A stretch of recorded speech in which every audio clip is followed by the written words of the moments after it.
Yo, what's up? Welcome back to Bird Dog MMA, the only place where you're going to find bets on every single fight, every single weekend. Please like and subscribe.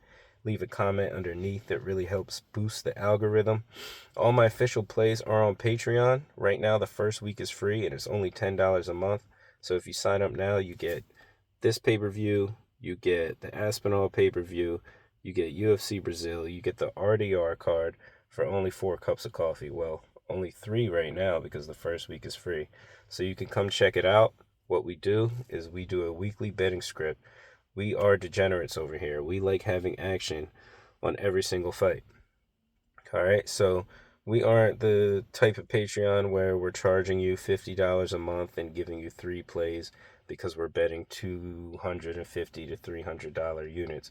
That isn't what, if you're interested in that, that's not what you're going to find here. Our units are $50 and we protect ourselves through bankroll management. So if there's a spot that we really like, we hammer that.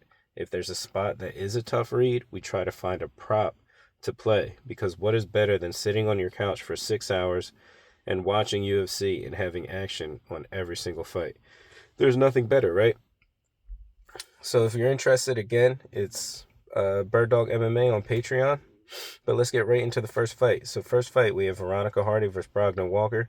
I haven't done a ton of film research on this. I kind of skipped this one a little bit, honestly, just because that line is atrocious, and you'll find that that is a common theme on this card. A lot of people who don't normally watch the fight nights, they tune in for the pay-per-views, which is fine. I hate the word casual. I think the sport is great, and we should continue to nurture its growth. But it does kind of suck when you see these odds. So we had to get a little bit creative trying to do our shtick, which is betting on every single fight. And again, there's going to be spots you like, take it. Use this Patreon as a tool. Or maybe you want to do a week where you ride the entire betting script. Um, and we'll catch fire, we'll roll with it. So, first fight is Veronica Hardy versus Brogdon Walker. Again, Brogdon Walker hasn't fought in 2 years. That's really the deciding factor here. I think Veronica Hardy gets it done. So give me Veronica Hardy. I'm going to have her in a parlay. Next fight, we have Ramiz Brahimaj versus Austin Vanderford. Brahimaj has very good footwork. He's light on the feet. He has a decent 1-2. He has pretty good striking for a guy with so many sub wins, which he has 11. His hands can be a bit slow. He has a good jab to head kick. Really plants on his punches, and he did Mickey Gall dirty. He headhunted him the entire time. He had a spine injury and took a really long time off and got up to actually 225 at one point. But it looks like he's finally back in form. He's been in good form lately. He has good BJJ reversals and get ups from bottom and actually did well against Garimbo. Garimbo is a really strong grappler, but he's not the most technical. And Brahimaj was a little bit smaller, but he did a pretty good job at the grappling department. And then we have Vanderford. He is a banger. He puts everything into his strikes to the point where at times it kind of seems like he's throwing himself off balance. He's very powerful, but sloppy at times, and winds up on his strikes and kind of makes him readable. Brahimaj is crisper striking, and Vanderford gasses quickly, especially after extended grappling exchanges. He completely gassed versus Trevino in the first round in that Contender Series fight and lost all power, and that was in 2018. He's 35 now. He was in his late 20s then, so I get it. But I think the reason he gassed was due to him putting so much into every single swing and every single punch. If Brahimaj can weather the first round and force grappling exchanges, which he shows he's able to do, I could see Brahimaj timing his doubles, getting under Vanderford's swinging hooks, and taking him down. Where, like I said, he has 11 subs and he's pretty good at grappling. So at plus 230, I do like Brahimaj in this spot. I'm going to take a stab at it. My official play is on Patreon, but I do like Brahimaj at plus 230. Give me Brahimaj. Next fight, we have Punahale Soriano versus Veritekanov. Veritekanov is very low output. He kind of pisses me off watching him, if I'm being completely honest. I watched him stare at Danny Barlow in the first round and throw 2 jabs. I think it was because he was afraid of the power, but again, he is so low output to the point where I don't ever want to put my money on him. And I think due to him being afraid of Danny Barlow's power was the reason he was so low output. But newsflash, Soriano is also very powerful. And he's coming down a weight class, and he's looked really good coming down to welterweight. He used to fight at middleweight, and ever since coming down to middleweight, he's been utilizing his grappling very nicely. He's actually a Hawaiian state champ in high school. His wrestling is sneaky underrated, and Veretekinov has a 62% takedown defense. Veretekinov also has a 55% strike accuracy. So if you're a guy that's not throwing that much volume and you're only landing 55%, I don't want to put my money on you. So like I said, Hawaiian state champ for Soriano. He's been really utilizing his wrestling since coming down to 170. He's even talked about how he's taking the sport more professionally now. He's a way more active striker and will headhunt. He averages 1.5 takedowns a fight, and that's after fighting at middleweight. He's actually been a lot more active in the grappling department since coming down to welterweight. So I really do like Soriano at this spot. I really like how he's been mixing up his grappling and striking. Overall, he's a slicker striker with great power. He has better footwork. He has a great game plan, it seems like. He has good coaches that have been giving him a really good game plan.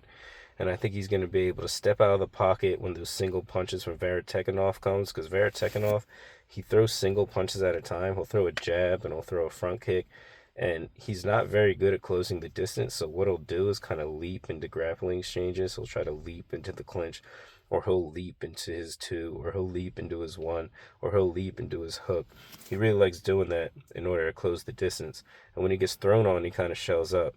So again, I think Soriano's going to be able to step out of the pocket when those single punches or clinches come, and I think he'll be able to counter Veretekinov and take him down, because Veretekinov does like to leap into those hooks, and Soriano on film has shown that he's able to time when fighters are throwing those hooks or overhand punches. He's able to time it and either counter you or take you down. So I do like Soriano. The odds are juice. He is a parlay piece for me. I might give you a little free parlay at the end. But yeah, give me Soriano. And again, guys, you could use a lot of these plays and build your own parlays. You don't have to go with exactly what I'm doing. And maybe you're a guy who likes to watch pay-per-views only, or maybe you're a guy who works a lot and you just want to have some plays and you don't want to do a ton of research. You could easily go to Bird Dog MMA on Patreon, sign up, $7.50 this month, and you could get plays like Brahimaj. You can get plays like Soriano. You can get plays like Jacob Wicklax. No, I'm just kidding. We're not on Wicklax. But next fight, we have Patchy Mix versus Jacob Wicklax. I don't think that's how you pronounce it. I heard it differently, but I forget. But we're going to go with Jacob Wicklax. So Patchy Mix versus Jacob Wicklax. I think this is a big step down in competition for Mix.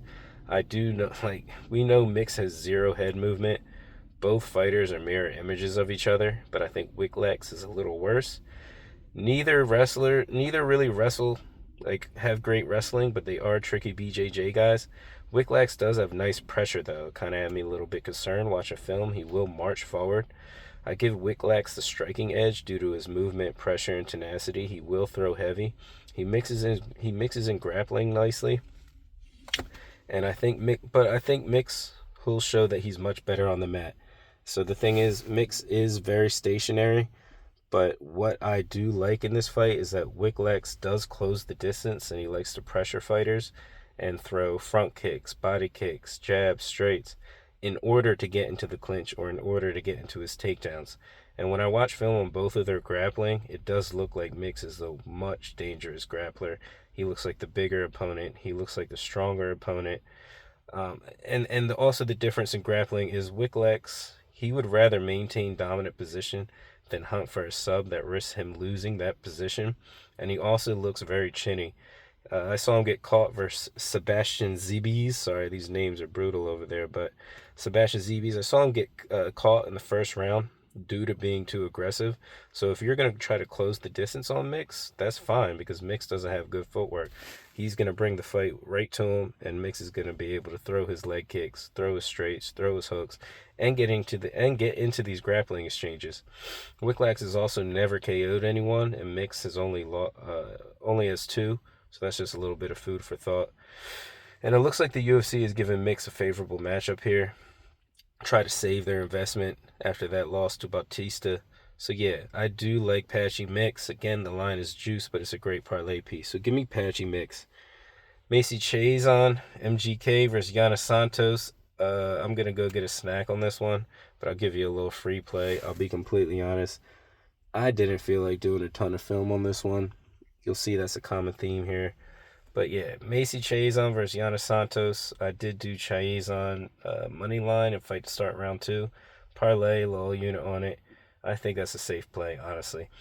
Next fight, we have Daniel Santos versus Yu Ju Sang, my underdog of the week. A spot I do like a lot is taking everything in me to not do multiple units on this because I do know Daniel Santos is good and he has a grappling edge. But Yu has really good footwork.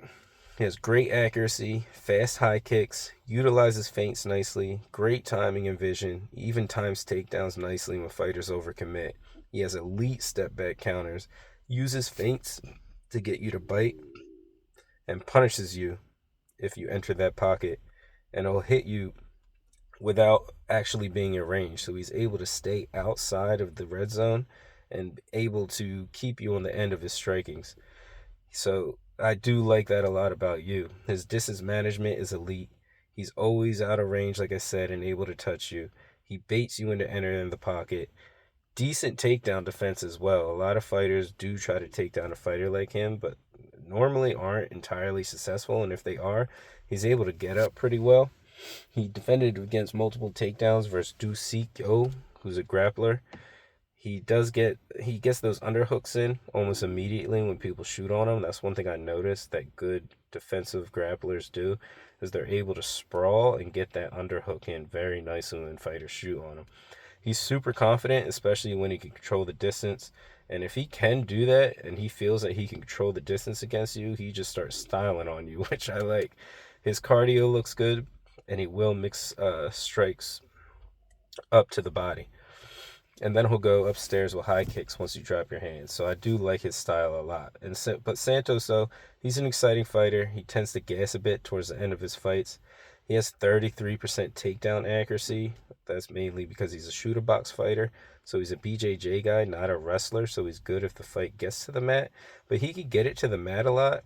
But he actually has trouble keeping opponents down. He was 6 for 17 in takedown attempts in one fight. His opponent got up every single time. So that is a deciding factor here for me. He start Yeah. So I do like you in this fight as an underdog play.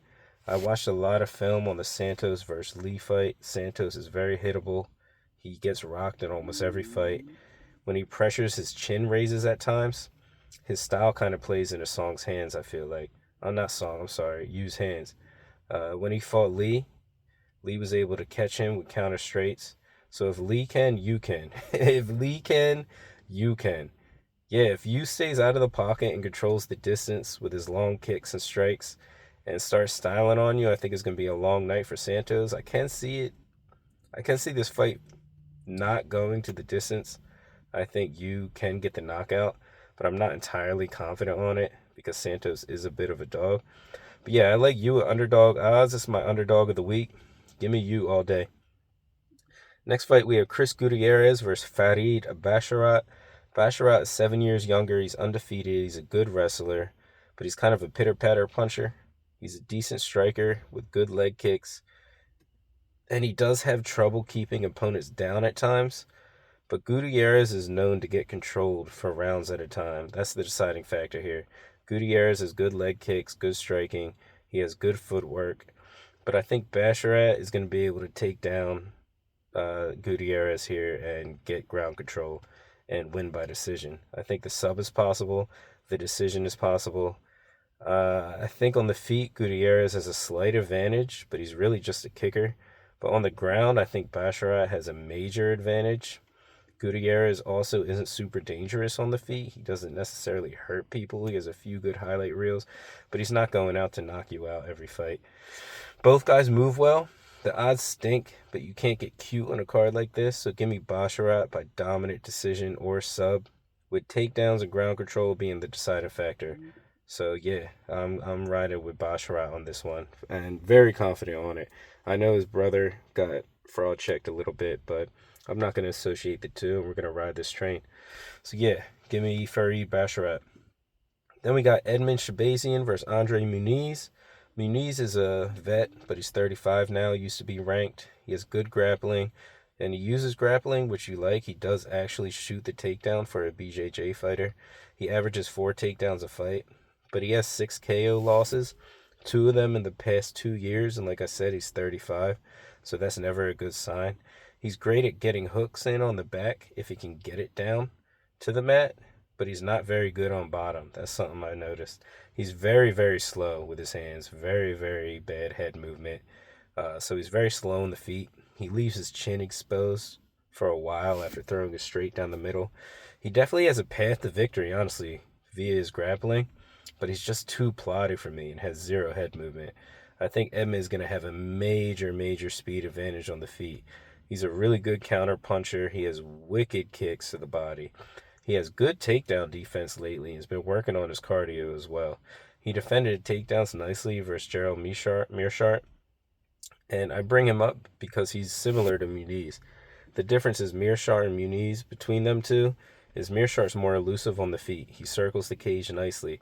Edmund has lost a lot has lost to a lot of good opponents as well.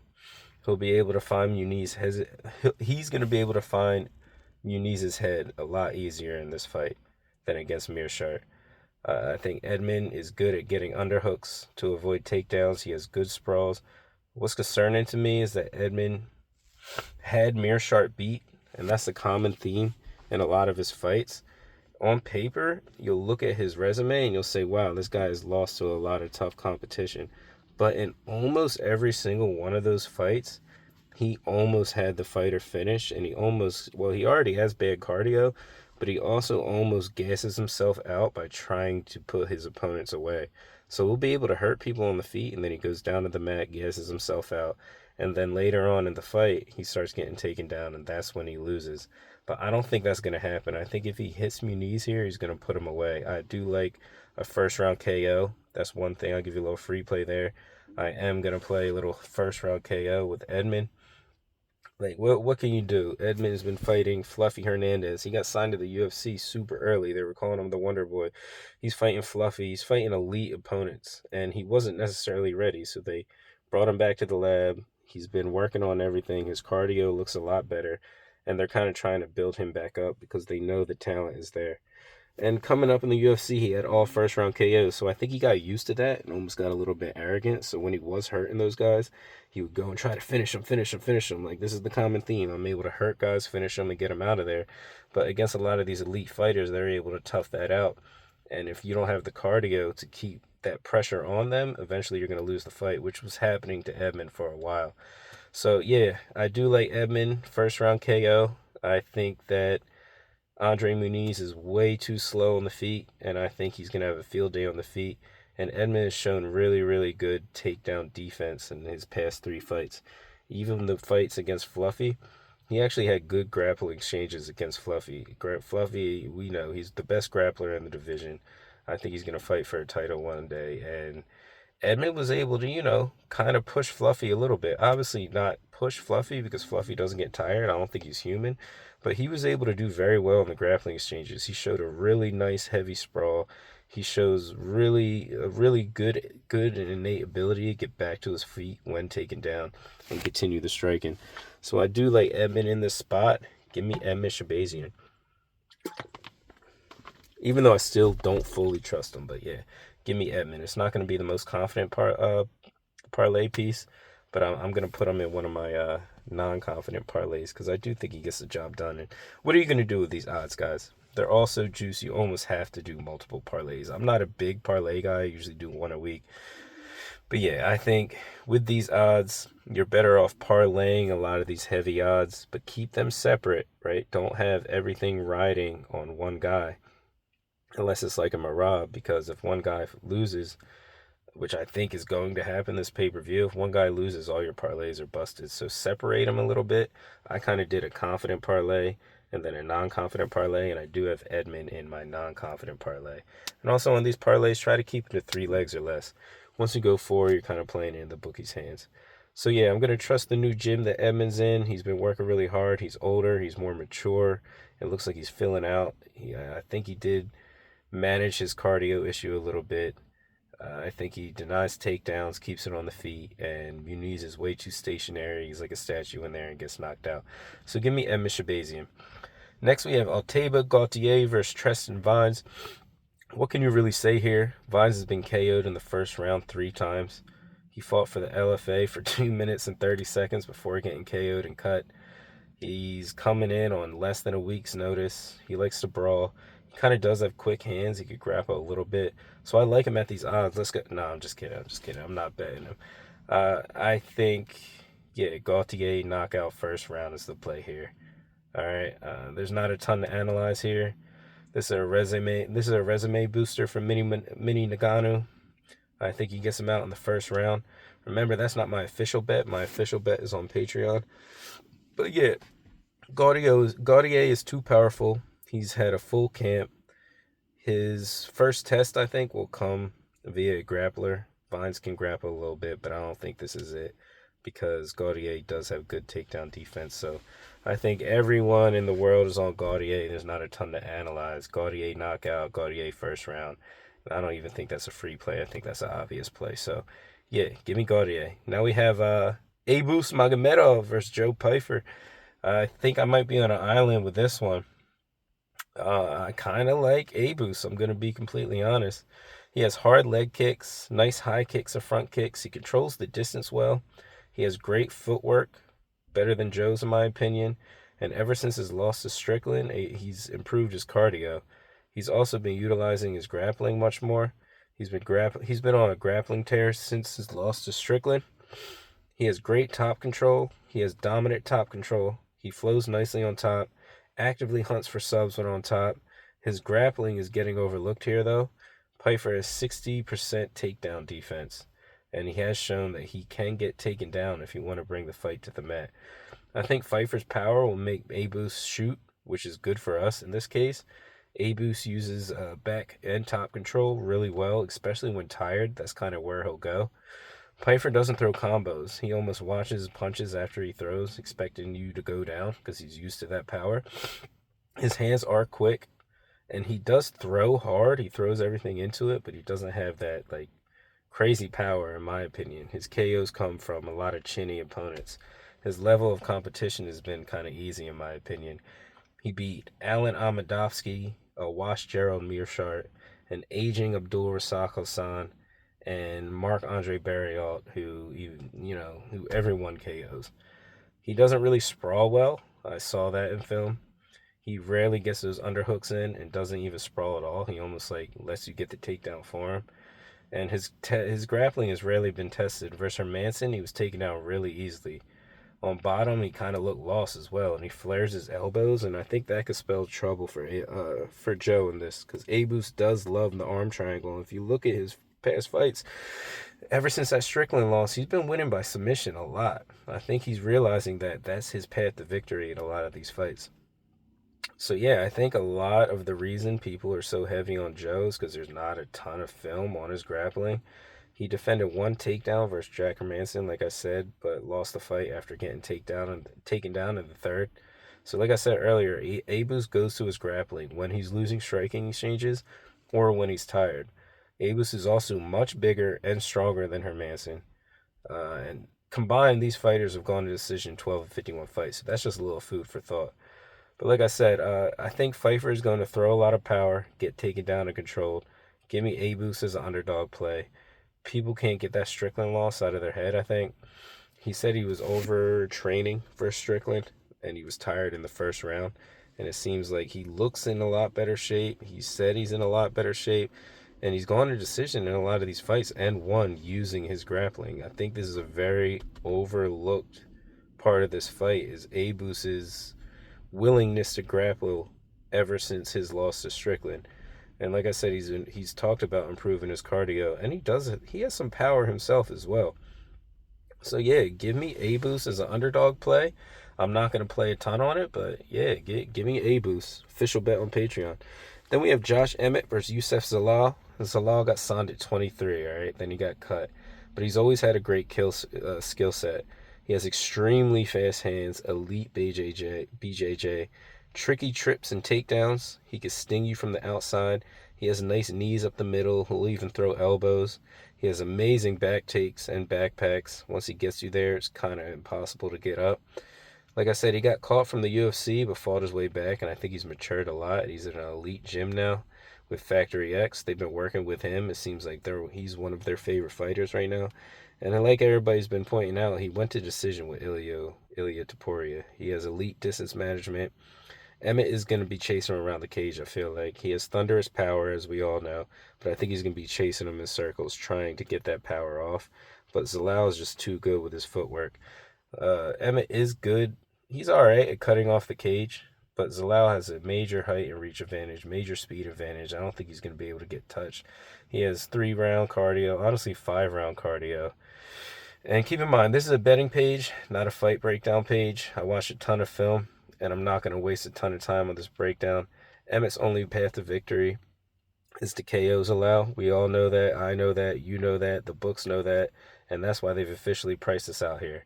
I'm not touching a decision play at nearly minus 200. People are forgetting Emmett is old. And Zalal won by sub 4 times in a row. So this is where, we're priced out. We're going to try to find a spot to play. Zalal has won by sub 4 times in a row before beating Cater by decision. So I don't know why everybody's saying, oh, decision. Emmett is going to cut the cage off, and he's going to land on Zalal eventually. And so Zalal isn't going to do what he did against Cater. Cater is a statue. He stands in the middle of the octagon and waits for the fight to come to him, and he tries to counter you. If he can't counter you, he doesn't know what to do. He's completely useless if you aren't just coming at him throwing a whole bunch of heat. So it's not going to play out like the Emmett fight, in my opinion. So I think Emmett is going to try to circle the cage, and if he does, cut off the cage, I'm sorry. And if he does, I actually think he's going to put himself in danger, because Zalal has some of the best BJJ in the division. So with that being said, I'm going to sprinkle a prop I like involving Zalal finishing, but I'm going to keep it super small, and I do have Zalal on a parlay as well. So yeah, I'm going to let that ride. Give me Youssef Zalal, and the official bet is on Patreon. Then we're getting to the end here. We have Yuri Prochaska. Sorry, it's different when you're reading it. It throws you off. Versus Khalil Roundtree. A lot of people are split on this one because Roundtree is technical, but what I saw is his punches are kind of looping, and he'll lower his head when throwing those looping punches. He kind of leaps into punches. He can't really see his opponent when throwing as well, and he'll shell up when getting thrown at. He throws a strike and kind of shells up, and he throws 1 to 2 shots at a time, rarely throwing combinations. He doesn't cut the cage off well, and he plants his feet when striking. That's why he misses a lot when throwing power punches. So yeah, Khalil's just a bit too stationary for me. He will be getting back up. Sorry, my phone was cutting off there, but yeah, so that's the weakness of Muay Thai fighters. Khalil's kind of stationary in the high guard. He'll try to hit you with the leg kicks and all that. But yeah, give me Jiri here, honestly. I think Jiri has better cardio. And I think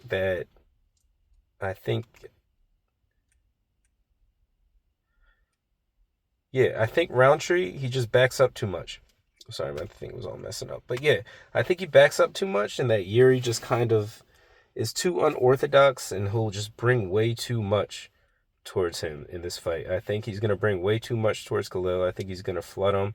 And I don't think that Khalil is going to be able to fight, that technical Muay Thai fight in the high guard, throwing the leg kicks against Yuri. Yuri, if he gets leg kicked, he's able to just switch stances if he needs to.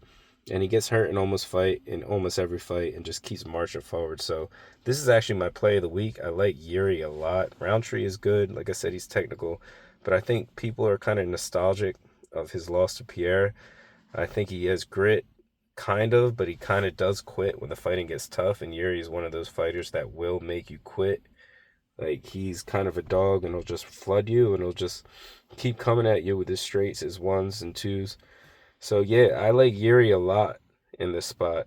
I don't think he's going to allow Khalil to fight that kickboxing or that Muay Thai technical game. I don't think he's going to allow that. He's going to march forward like always, using all of his feints, which are elite. He's going to be jumping, flailing, barking. He's not going to play the stand-up game with Khalil. He's going to throw unorthodox strikes and throw his heavy leg kicks. So one thing I do like about Yuri is he'll throw his straight or he'll throw his jab, and it's almost like it's getting thrown before his body moves. A lot of people, they're taught to step into their jab or twist their back foot when they're throwing the straight. Yuri almost is, his reach is so long, he's able to almost just lean to the side and throw that straight down the middle, and that punch is able to get you before you even see it coming, and his hands are way down at his sides. So I think that's why he's able to hit people so flushly, because he's that unorthodox. He's not telegraphing any of his punches. That straight will just come out of nowhere and catch you. That's why he's able to catch people. He doesn't necessarily have the craziest power, but he's able to catch you because nothing he throws is ever telegraphed, because there's so much movement coming at you. There's so much going on that you don't even know where to hit him, but he knows where to hit you, and his punches are coming before his body is actually displaying that he's throwing a punch, if you get what I'm saying. And also in his fight against Jamal Hill, he showed a lot better head movement. A lot better head movement. So he was able to make Jamal miss, and he was able to punish him whenever Jamal entered the pocket. I think Yuri's footwork is elite. I think that's going to be the deciding factor. I think his head movement is elite. That's the deciding factor. And I think his unorthodox style and his ability to pressure and throw untelegraphed punches from the hip, I think that will actually work into his favor. I think Khalil fought well against Pierre because they were both playing the kickboxing game. There's kind of like an unwritten rule of how you're supposed to kickbox each other. So I do like Yuri. I'm doing 2 units on Yuri. I love this play a lot. So yeah, give me Yuri all day. I've been going back and forth, hearing a lot of different opinions on this. A lot of people, I think, they're on Roundtree because he's everyone's sweetheart. I think a lot of people really like what they saw in that Pierre fight and also what they saw in that Hill fight. But keep in mind, both of them fought Hill and only one person finished them. So yeah, give me Yuri all day. Next fight, we have Merab Dvalishvili versus Corey Sandhagen. So let's skip the breakdown, guys, and just get right to the Merab glaze. All right, I don't really know what to say besides Merab is a human. I haven't bet against him post Peter Yan and don't plan to. He's at a skill disadvantage in every fight, so there's no point in even breaking down film. It's never mattered. He's a master at weaponizing his cardio. The ability of never getting tired and always pressuring via takedowns closes any skill gap he has with all of his opponents. On paper, Sandhagen, he's a much more skilled fighter, but everybody Merab fights is a more skilled fighter. But cardio makes cowards out of people.